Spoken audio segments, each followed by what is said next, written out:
Та бүхэнд энэ өдрийн мэндийг хүргэе. Дархан цаасдах газруудын талаар ярьж байгаа үлээ. Энэ удаа Дорнод Монголын дархан цаасдах газрын талаар ярина. Дорнод Монголын харьцангуй унган төрхөө хадгалж үлдсэн хялгант хуурай хийрийн ландшафтын цагаан зээрийн байршлыг хамгаалах зорилгоор 1992 онд Монгол улсын баг хурлын 11-р тогтоолоор Дорнод Монголын дархан цаасдах газрыг байгуулсан. Дорнод Монголын дархан цаасдах газар нь Дорнод аймгийн Матад, Халхгол, Сүхбаатарын аймгийн Эрдэнэцагаан сумын нутгийг хамарсан 589,905 гаагаар талбайг хамардаг байна. Дорнод Монголын дархан цаасдах газар нь Сүхбаатарын аймгийн Эрдэнэцагаан, Дорнод аймгийн Халхгол, Матад сумыг хамардаг гэж би хэлсэн. Энэ нь улсын хил дагуу баруунаас зүүн тийш ойролцоогоор 183 км сунан байрлана. Дархан газрын хилийн нийт урт нь 477 км, үүнээс улсын хилтэй давхцаж буй хэсэг нь 213 км байдаг. Дорнодын дархан цаасдах газрын ач холбогдлын талаар ярилцъя.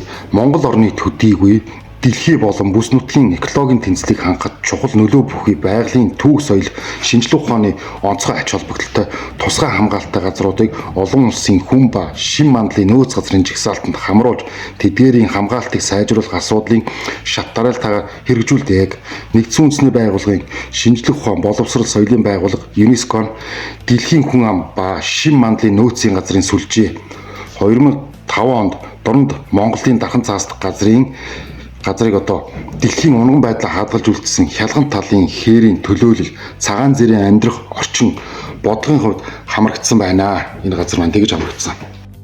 Түүний орчин байгаль түүх соёлын газруудын талаар ярив. 1914 онд Монгол улсын гадаад хэргийн бүгд захиран шийдэх яамнаас бүх аймаг хошуудад Монгол улс туурах тусгаал төрөө байгуулсан тул улсын доторх сүл тахилэг бүхий онгон, овоо, дархан уул, овоо, ус нуур зэргийн газруудыг тодорхойлсон цэс үлдэж ирүүлэхийг тушаасын дагуу үнэн сүжигч Элдэн Жонван Дорж Палан энэ Вангийн цагаан уулыг Сэцэн хан аймгийн Элдэн Вангийн хошуу одоогийн Дорнод аймгийн Халхгол сумын гол тахилгатай хайрах мөн болохыг тогтоосон.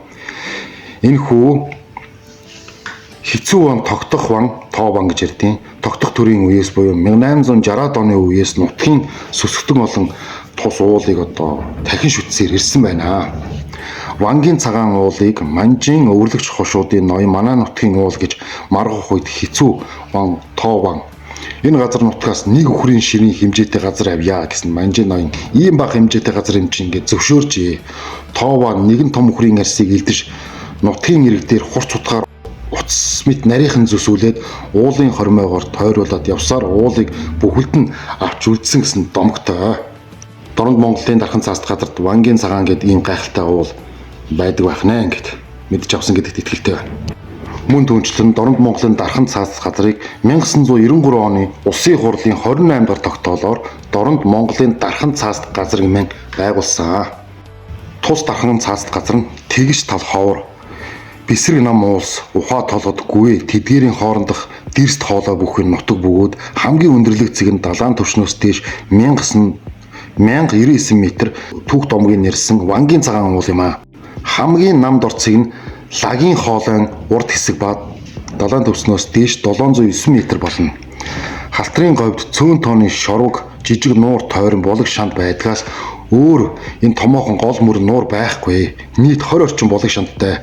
Дорнод Монголын дархан цаасдах газрын хилийн цэсийг улсын хурал 1995 оны 26 дугаар тогтоолоор дараах байдлаар тогтоосон. За үүнд нь болохоор баруун захын цэгт нь буйст хар толгой гэж байдаг байх нь зүүн захын цэг нь эмбүү толгойгоор ингээд дуустдаг.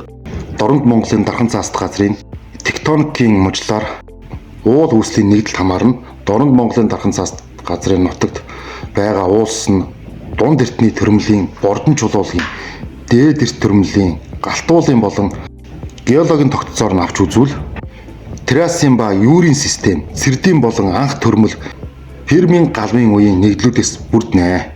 Чулуулгын хувьд боржин, гүний чулуулга, галтуулын бялхмал чулуулга, шохон чулуу, элсэн чулуулгатай тамсаг уулгын сав газарт газрын тос, алт мөнгө, булангийн хоолойд, чулуу нүүрс, мод тоовоо, тосон толгой орчимд балз чулуу, сүрмэ зэрэг ашигт малтмалын нөөцтэй эдгээрээс булангийн хоолой нүүрсний орд нь дархан цаасдах газрын хилийн дотор байдаг.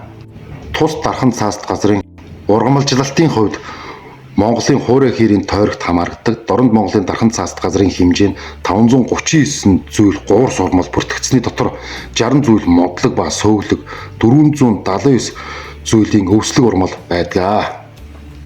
Тус дархан цаасд газарт тал хээрийн экосистемийн амтны зүйлийн бүрдлэр баялаг бөгөөд хөхтөн амтны 6 баг, 13 ов, 21 төрөлд хамаардаг 25 зүйл хөхтөн амтан бүртгэгдснээс 15 зүйл нийлбэг, 10 зүйл нь ховор онтон байна. За дархан цаасд газрын дагуу зараа, бор, тулай, үнэг, чон, хярас, дор, цагаан зэр илбэг байдаг. Дорнод Монголын дархан цаасд газрын хөхтөн амтны гол зүйл нь цагаан зэр юм а.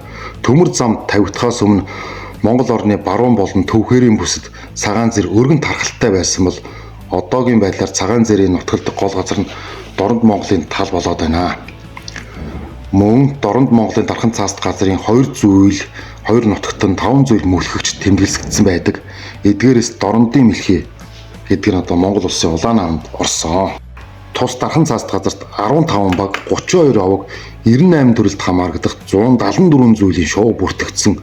Үүнээс 26 зүйл нь одоо суурин нүүдэлт хөгсөг, 149 зүйл нь нүүдлийн шоу бөгөөд 102 зүйл нь өндөглөн зусдаг байх нэ.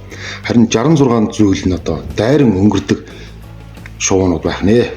Мөн Монгол улсын улаан намд орсон 1997 онд бүртгэгдсэн 6 зүйлийн шоу байдаг. Шилийн сар, талын бүргэд, Дорнодын хязат, Монгол болчмор зэрэг тал хээрийн шоуд Монгол улсын улаан намд орсон эдгээр амьтад энэ сайхан нутагт байдаг. Дорнод Монголын үзэсгэлэнт сайхан дархан цаасд газрын талаар тодорхой хэмжээний мэдлэгтэй болсон гэж бодож байна. Ингээд манай монголчууд энэ сайхан дархан цаасд газрыг үзэн сонирхож байгалийн гэрэл зураг авч сайхан аялаарай гэж хүсье.